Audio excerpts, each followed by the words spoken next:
नमस्कार, आप देख रहे हैं बीएस टीवी और मैं हूं आपके साथ विवेक पांडे। किराए पर रार एक्शन लीजिए सरकार, क्योंकि भारत के आसमान में इन दिनों उथल पुथल मची हुई है। देश की सबसे बड़ी एयरलाइन इंडिगो एक बार फिर से गंभीर ऑपरेशनल संकट से जूझ रही है। हजारों फ्लाइटें कैंसिल हो गई, कई रूट्स पर भारी देरी और स्टाफ की कमी से लगातार फ्लाइट कम हो रही है और उसका सीधा असर पड़ रहा है सामान्य यात्रियों की जेब पर। दिसंबर 2025 की स्थिति में घरेलू रूट्स पर किराया इतना तेजी से बढ़ा है कि कई जगहों पर अंतर्राष्ट्रीय उड़ानें भी सस्ती पड़ रही हैं। लेकिन बड़ा सवाल यह है कि क्या एयरलाइंस मनमानी कर रही है?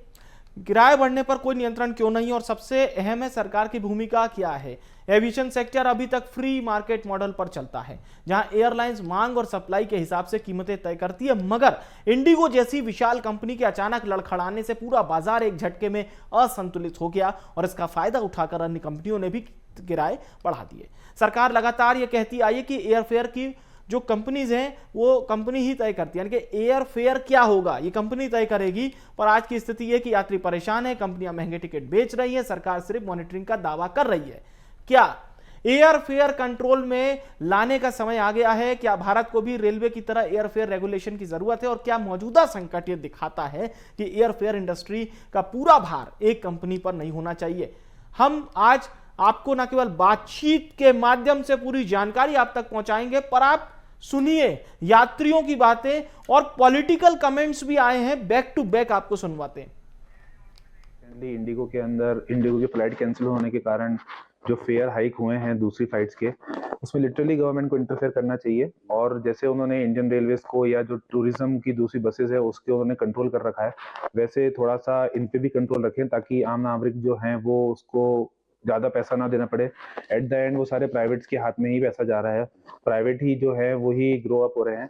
गवर्नमेंट को एक्चुअली जैसे उन्होंने रेलवेज को एक डिपार्टमेंट बनाया हुआ है रेलवेज का, वैसे ही उनको एक एविएशन का भी डिपार्टमेंट सेंट्रल में बनाना चाहिए, जहाँ पे कोई उसको rules at least rules and regulation उनको बनाया, उनको तब देखे कि भैया वो किस तरीके से लोगों से पैसा ऐंठ रहे हैं, किस तरीके से वो लोगों से चार्ज कर रहे हैं। देख लेते हैं कि भैया वहां पे ज्यादा जाने के लिए लोग जा रहे हैं तो उधर फेयर हाइक कर देते। जैसे अभी आप देखेंगे तो लखनऊ के अंदर अभी कुछ टाइम पहले सिंहस्थ टाइप कुछ हुआ था, तो वहां पे गए थे तो वहां पे फ्लाइट बहुत ज्यादा महंगी हो गई थी। जैसे ट्रेन या बस वगैरह का एक फिक्स्ड रेंट है, मतलब जैसे किराया बना हुआ है कि लाइक हमने करा या तत्काल के अंदर हमने प्राइस वगैरह दिया तो वो फिक्स बना रखा है।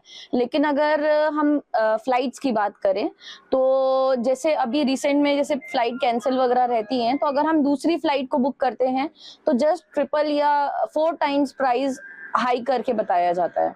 तो वो एक गवर्नमेंट को एक फिक्स्ड एक क्रिएट करना चाहिए फिक्स्ड रेट कि इससे ज्यादा किराया हम ना लें। ये तो गवर्नमेंट का ही एक वो आ रहा है, क्लॉज आ रहा है कि लाइक जो फ्लाइट्स के अंदर प्रॉब्लम क्रिएट हुई है तो गवर्नमेंट को ही कुछ ना कुछ इसके अंदर इम्प्रूवमेंट लेकर के आना चाहिए कि या एक रूल स्टार्ट करना चाहिए कि अभी प्राइस इतने ज्यादा हाई ना करें, या पैसेंजर्स को जो भी ट्रैवलर्स हैं उनको एक बजट फ्रेंडली फेयर्स में ही उनको मूवमेंट मिल पाए।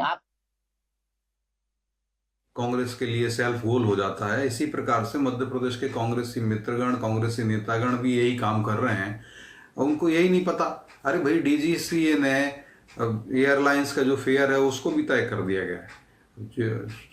500 किलोमीटर तक का किराया अधिकतम 7,500 रुपये चार्ज कर सकते हैं किस कोई से भी आवर्स हो।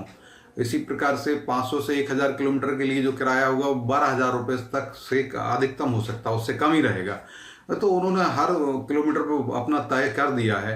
अब कांग्रेस को यह नहीं दिखता कि कोई भारत के अंदर जो भी सारी एजेंसीज होती हैं, कंपनीज होती हैं, एविएशन एजेंसी कंपनीज हैं, वो अपना अपना स्टाफ, अपना रिक्वायरमेंट बढ़ाना चाहिए। ये इंडिगो एयरलाइंस को पहले से ही पता था कि उनको कितने क्रू स्टाफ की आवश्यकता है।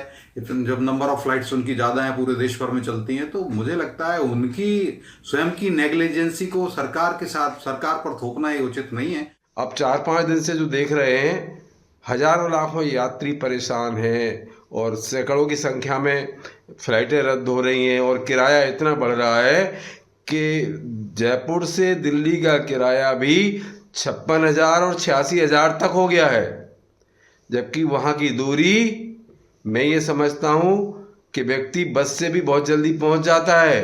लेकिन फ्लाइट का किराया इतना ज़बरदस्त बढ़ गया और सरकार कोई उनके खिलाफ एक्शन नहीं ले रही है।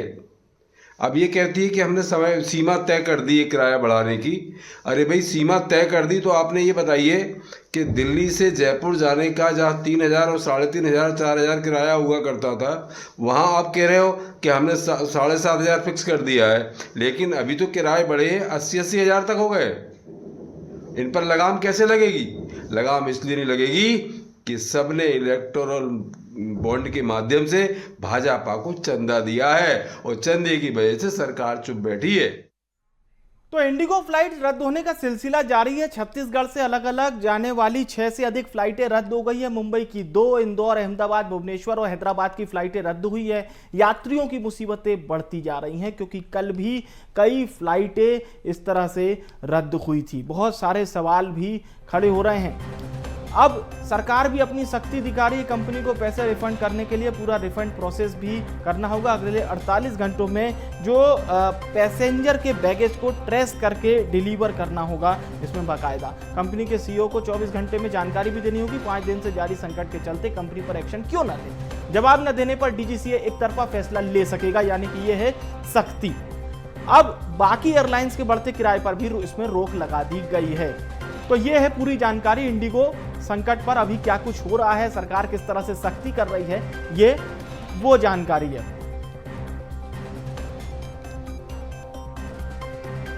अब इसके बाद मैं आपको कुछ आंकड़े बता देता हूं जिसमें आपको पता चलेगा कि इंडिगो फ्लाइट में अगर आप भोपाल से रायपुर जाते हैं तो आपको कितना पैसा देना पड़ेगा। 8 दिसंबर को देखिए, अगर आप जाते हैं तो आपको भोपाल से रायपुर के 21,000 रुपए देने हैं, 21,000 रुपए। 9 दिसंबर को यह किराया कम हो जाएगा 8,000 रुपए। फिर आ जाइए 10 दिसंबर को भोपाल से रायपुर आप जाते हैं 6,000 रुपए। मतलब आप देखिए 21,000, फिर 8,000, फिर 6,000। यह क्या है? ये मनमानी नहीं तो और क्या है। वहीं आप जैसे ही दिल्ली भोपाल जो फ्लाइट है, इसका किराया सामान्य है, कहीं का ज़्यादा कहीं का कम।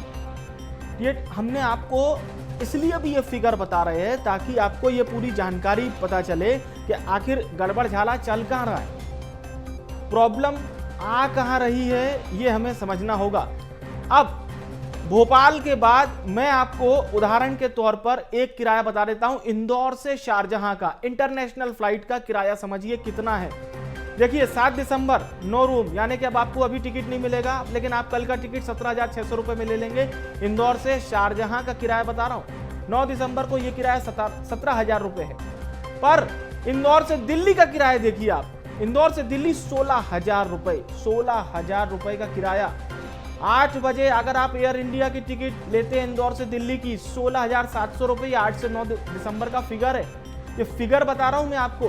2:20 की फ्लाइट लेते हैं 20,000 रुपये देना पड़ेगा। आप दोपहर 3:25 की फ्लाइट लेते हैं 19,500 रुपये आपको देना पड़ेगा। रात 8:50 की फ्लाइट लेते हैं तो 7,300 रुपये आपको देना होगा। ये इंदौर दिल्ली का फेयर है। एयर इंडिया की एक और फ्लाइट, उसका किराया 25,000 रुपये के लगभग है।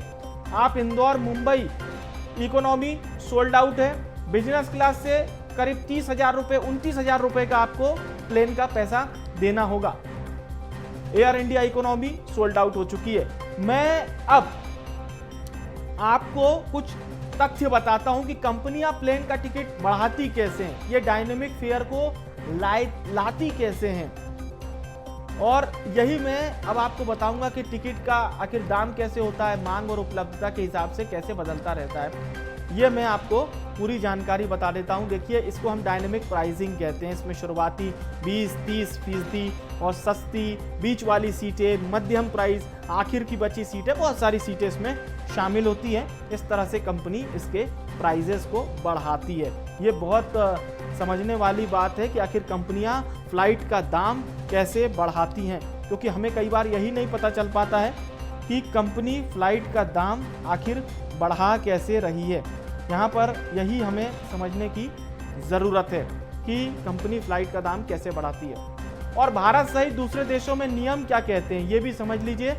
देखिए, भारत में फ्लाइट टिकट की कीमतें ज़्यादातर एयरलाइंस खुद तय करती है, सरकार सीधे दाम तय नहीं करती। अमेरिका में टिकट की कीमत बिल्कुल फ्री मार्केट तय करता है, ये यूएसए का नियम कहलाता है।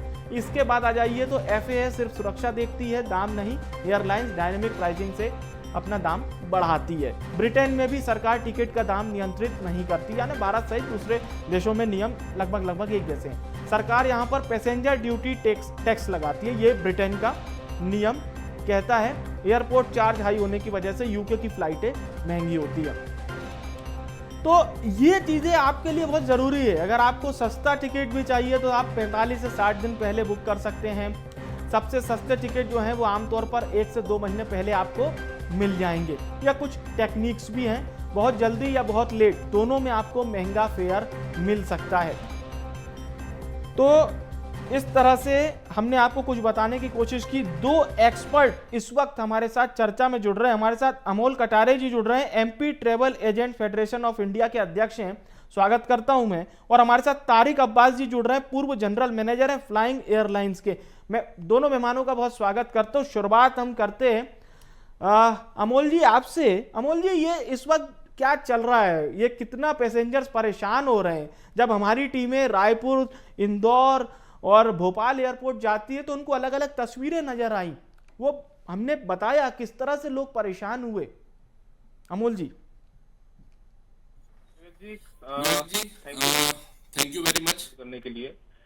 मैं travel agent federation of India की तरफ से, मध्य प्रदेश इकाई की तरफ से आपको बताना चाहूंगा कि ये जो पिछले 3-4 दिन से इंडिगो का और किसी एयरलाइंस का फियास्को चल रहा है, उससे ना सिर्फ पैसेंजर भी परेशान हो रहे हैं बल्कि यात्रीगण भी परेशान होते हैं। यात्रीगण के साथ साथ एजेंट भी परेशान होते हैं। हाँ। क्योंकि ट्रैफिक के प्रतिनिधि के तौर पर मैं आपको ये कहना चाहूंगा कि जो डीजीसीए का नया एफडीटीएल नियम किसी भी तरह से असामान्य नहीं है। यह नियम पूरी तरह से यूरोपियन यूनियन और अमेरिकन एविएशन स्टैंडर्ड्स के बराबर है, जहां पायलट सेफ्टी और पैसेंजर सेफ्टी की सर्वोच्च प्राथमिकता दी जाती है। समस्या इन सब नियमों को सही तरीके से इम्प्लीमेंटेशन करने में है।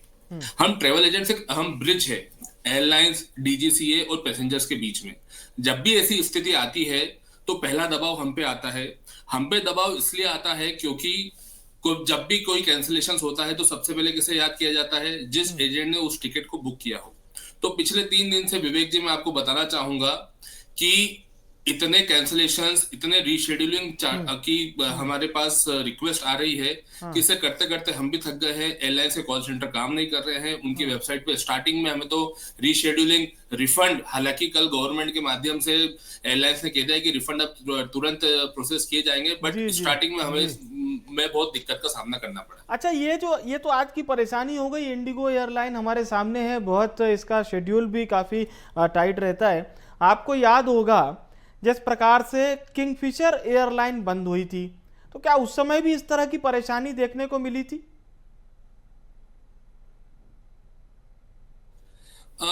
जब किंगफिशर एयरलाइंस बंद हुई थी, इस बात को तो बहुत टाइम हो गया, ठीक है। बट जेट एयरवेज जब हुई थी, मैं जेट की अगर बात करें क्योंकि वो भी एक सेम सिनारियो था।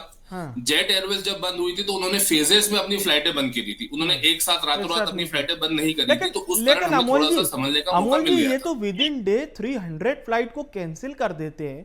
बड़े बड़े जो एयरपोर्ट्स हैं, जिसमें मुंबई है, दिल्ली है, यहाँ से 50-50 फ्लाइट का कैंसिल होना, मतलब ये तो पूरे देश का डाबाडोल इन्होंने कर दिया कुछ दिनों में। विवेक जी, आपकी बात बिल्कुल सही है सर। और ये 300 फ्लाइट नहीं, ये आंकड़ा 1000 फ्लाइट का भी जा चुका था एक दिन के अंदर। अब मैं आपको इसका एग्जांपल देता हूं सर। इसमें इंडिगो या कोई सी एयरलाइंस जो है वो इतना लंबा रूट चलाती है। अब जैसे हम बात करें इंदौर शहर या भोपाल शहर की, कई इंटरनेशनल डेस्टिनेशंस ये हमारे इंदौर से कनेक्ट करते हैं। अब कोई पैसेंजर्स को विदेश से किसी larger destination, larger hub Mumbai, Chennai, Bangalore, Kolkata, Delhi होते हुए इंदौर आना है, तो हुआ ये कि वो इंटरनेशनल डेस्टिनेशन से मुंबई, दिल्ली, कोलकाता, चेन्नई तक तो आ गया, बट उसको वहां से इंदौर, भोपाल आने में 2-2.5 दिन लग गए। तो इन सब का जो मेंटल हैरेसमेंट हुआ है पैसेंजर्स का, उसका क्या? उसकी भरपाई कौन करेगा? आप तो टिकट का रिफंड दे देंगे। जी, भरपाई कौन करेगा? ये बहुत बड़ा सवाल है। कोई व्यक्ति बेंगलोर से अपने घर नहीं जा पाया या घर से ऑफिस नहीं जा पाया, अगर उसको 2 से 3 दिन का पेट देना, या उसकी नौकरी चली गई, वो पेपर नहीं दे पाया, वो किसी कार्यक्रम में शामिल होना चाहता था, नहीं हो पाया, इसका जवाब कौन देगा? ये जवाब क्या इंडिगो दे पाएगी? अब्बास साहब भी हमारे साथ जुड़े हैं। तारिक जी, सीधा सवाल, ये जो पब्लिक परेशान हो रही है, बहुत अच्छी बात अमोल जी ने कही कि जवाब कौन देगा, इसकी जवाबदारी कौन लेगा? हेलो जी हाँ, देखिए एक तो बहुत बहुत धन्यवाद आपने मुझे इस शो पे बुलाया। पहली चीज तो ये कि जो एफडीटीएल का इशू है ये 48 घंटे एजेंट पायलट्स को काम करना था, 36 घंटे करना है। ये आज का रूल नहीं है, 2024 का है। तो एयरलाइन ने इसको बहुत लाइटली लिया और जब ये डीजीसीए बहुत स्ट्रिक्ट हो गए तो ये जब इम्प्लीमेंट हुआ तो उनको करीब 25% अपनी ये जो टाइम में कमी आ गई तो उससे 25% इंडिगो को अपनी फ्लाइट्स कम करना पड़ी। उनके करीब 2100-2200 डिपार्चर हैं रोज के, तो 500-600 कैंसिलेशन हुए। पर ये पहले से एयरलाइन को सोच के रखना चाहिए था क्योंकि ये रूल 2024 में आ गया था। जब डीजीसीए स्ट्रिक्ट हुए तो इनको ये प्रॉब्लम आई।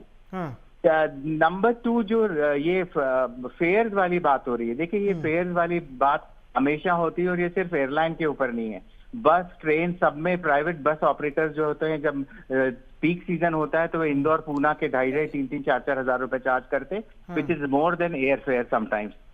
लेकिन ये जो क्या कहते हैं हम लोग शुरू से ये मतलब ये बात हो रही है कि airline band wise fair restriction क्यों नहीं करता कि 0 to 100 किलोमीटर इतना फेयर होना चाहिए और उसमें वो फेयर दे सकता है कि 500 से 700 के बीच में, कभी वो फेयर 500 होगा कभी 700 होगा। इसी तरह से 0 से 200 किलोमीटर के बीच में इतना फेयर होता है जो कि कभी नहीं होता और वो नहीं होता है। अच्छा, इसीलिए अच्छा लेकिन देखिए ना, रेलवे पे तो लगाम है कि भाई आप डायनेमिक फेयर लेते हैं तो वो कुछ ही ट्रेनों में है, प्रीमियम तत्काल का एक ऑप्शन है वो अलग से है, लेकिन अगर आपको टिकट नहीं मिल रही है तो वेटिंग बता देगा। पर ऐसा नहीं है कि आपको थर्ड एसी या सेकंड एसी का टिकट 6 गुना में, 5 गुना में, 4 गुना में मिलेगा। मतलब लीगल प्रोसेस तो क्लियर है वहां का।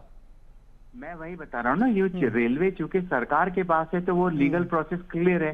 जो प्राइवेट बस ऑपरेटर्स हैं, प्राइवेट एयरलाइंस है, अब हमारे पास अनफॉर्चुनेटली देयर इज नो हमारी कंट्री की कोई एयरलाइन नहीं है, तो सारी एयरलाइन प्राइवेट है। इसके ऊपर सरकार का कोई मतलब वो रूल लागू नहीं हो रहा। इसी तरह से आप देखिए ना, अच्छा क्या होता है कि अब हमारा रेवेन्यू मैनेजमेंट डिपार्टमेंट जो एयरलाइन में होता है वो इतना ज्यादा विजिलेंट है कि उस रेवेन्यू मैनेजमेंट डिपार्टमेंट को मालूम है कि दुर्गा पूजा में छुट्टियां कलकत्ता में कब होंगी, तो अगर आप आज भी बुक करेंगे तो आपको हाईएस्ट फेयर दिखाई देगा। आप अगर दिल्ली कलकत्ता या छठ पूजा पटना में अगर कब है तो अगर अगले साल की छठ पूजा के भी आप बुकिंग करेंगे तो आपको वो हायर फेयर ही दिखेगा, क्योंकि एयरलाइन सारी लोअर क्लासेस बंद कर देता है उस पीक सीजन के लिए। अगर देखिए, मैं एक बात आपसे समझना चाह रहा हूँ, रेलवे का नियम है 2 महीने पहले ही आप टिकट ले सकते हैं। अगर एयरलाइंस के लिए कुछ ऐसा रूल आ जाए तो ये देश के लिए, खासतौर से लोगों के लिए कितना फायदेमंद होगा, या ये फिर कुछ और कॉम्प्लिकेशन क्रिएट कर देगा? नहीं, ये इसलिए बहुत फायदेमंद नहीं होगा क्योंकि रेलवे ट्रैवलर्स की जो प्लानिंग होती है वो बहुत एडवांस में होती है। एयर ट्रैवल ज्यादातर कॉर्पोरेट पे चलता है जिनकी प्लानिंग 3-4 मैक्सिमम 4 दिन पहले, 3 दिन पहले वो डिसाइड करते हैं ट्रैवल करना। इसीलिए एडवांस परचेज जो पहले चलते थे, जैसे कि अभी हम बात कर रहे हैं ना सर कि हमको टिकट 6 महीने बाद का भी मिल सकता है, 8 महीने का भी मिल सकता है, तो इस पर मैं थोड़ा सा आपसे जानना चाह रहा था कि अगर हम इसको लॉक कर दें, लॉक पीरियड पे ला दें, तो ये फिर यात्रियों के लिए परेशानी है या उनकी सुविधा होगी? नहीं, जैसे आप एयरलाइन में, रेलवे में तो आप 2 महीने पहले बुकिंग कर सकते हैं, एयरलाइन में आप 364 दिन पहले बुकिंग कर सकते हैं। एयरलाइन में अगर आपको अगले साल का 7 दिसंबर का टिकट चाहिए तो आप अभी से खरीद सकते हो, लेकिन टिकट खरीदने से फर्क नहीं पड़ रहा है ना, क्योंकि लास्ट मिनट पे आपने कैंसिल कर दिया। मैंने टिकट खरीदा 1500 का, आपने बोला रिफंड ले लो, मैं रिफंड ले लूंगा, लेकिन जब मैं टिकट खरीदने जा रहा हूं तो मुझे 15,000 का मिल रहा है, तो उस रिफंड से या पहले एडवांस बुकिंग करने में फायदा कहाँ हुआ?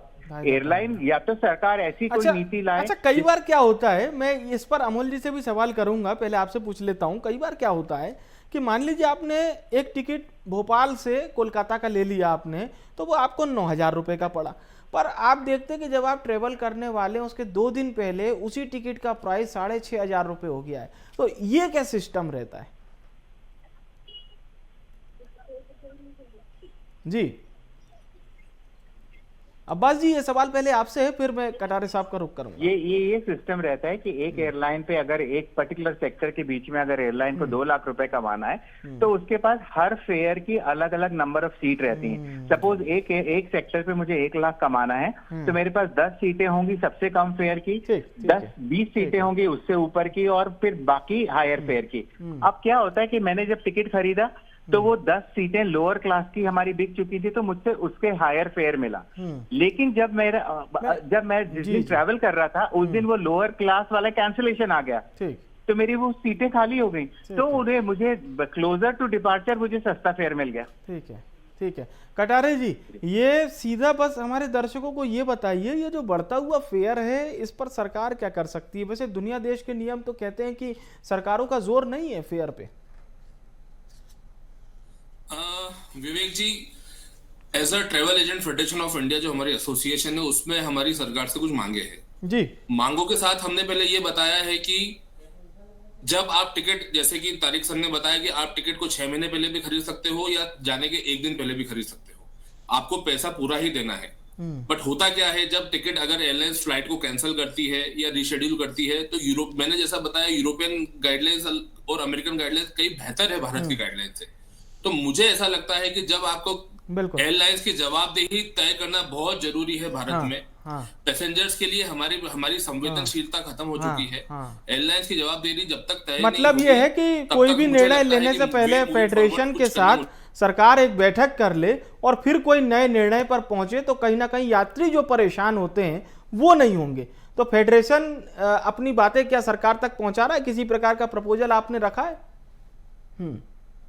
जी बिल्कुल, फेडरेशन जो है एक जनरल हमारे जो सेंट्रल टीम है उनकी तरफ से फेडरेशन ने एक पत्र जारी किया है डीजीसीए को, जो हो सकता है सोमवार तक उनके पास पहुंचे। उस पत्र में किसी एक एयरलाइंस का नाम ना लेके एक जनरल जो सारा ढांचा बना हुआ है भारत। चलिए हम उम्मीद करेंगे कि सरकार आपकी वाजिब मांगे माने और जो यात्रियों को परेशानी आ रही है इससे यात्री दो चार ना हो। बहुत बहुत धन्यवाद करूंगा मैं कटारे साहब, बहुत बहुत शुक्रिया। अब्बास साहब आपका भी शुक्रिया हमारे साथ चर्चा में शामिल होने के लिए, धन्यवाद।